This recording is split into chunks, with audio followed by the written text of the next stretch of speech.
Congress party को लगा अब एक और बड़ा झटका। अब अपने ही साथियों ने दे दिया कांग्रेस को झटका।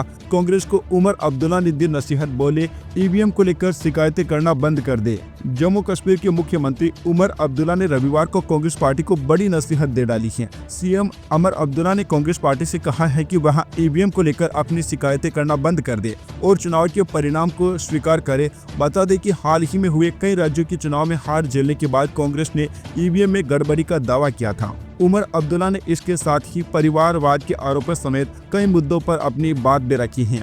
उमर अब्दुल्ला ने कहा कि जब किसी ईवीएम के इस्तेमाल से संसद में आपके 100 से अधिक सदस्य पहुंच जाते हैं और आप इसे अपनी पार्टी के लिए जीत का जश्न मनाते हैं, तब आप कुछ महीने बाद पलटकर यह नहीं कह सकते हैं कि हमें ये ईवीएम पसंद नहीं है, क्योंकि अब चुनाव के परिणाम उस तरह नहीं आ रहे हैं जैसा हम चाहते हैं। भाजपा द्वारा परिवारवाद की राजनीति के आरोप को उमर अब्दुल्ला ने खारिज कर दिया है। उन्होंने इस मुद्दे पर कहा कि राजनीतिक परिवार से जुड़ा होना आजीवन सफलता की कुंजी नहीं है। साथ ही अब्दुल्ला ने यह भी कहा कि भाजपा अपने सहयोगी पार्टियों के सामने इस मुद्दे को क्यों नहीं उठाती है, जिन पर परिवारवाद को कायम रखने के आरोप लगाए जा सकते हैं। उमर अब्दुल्ला ने अपने बेटों की राजनीति में एंट्री को लेकर भी जवाब दिया है। उनके दोनों बेटे जमीर और जहीर वकील हैं। उन्होंने हाल ही में हुए चुनाव के दौरान अपने पिता के साथ जमकर चुनाव प्रचार में भाग भी लिया था। सीएम अब्दुल्ला से पूछा गया कि क्या उनके परिवार की चौथी पीढ़ी राजनीति में आएगी। इस पर उन्होंने कहा वे जो भी स्थान चाहते हैं उसे उन्हें स्वयं ही तैयार करना पड़ेगा। वैसे दोस्तों, कांग्रेस पार्टी का साथ अब लगातार सभी पार्टियां छोड़ती जा रही हैं,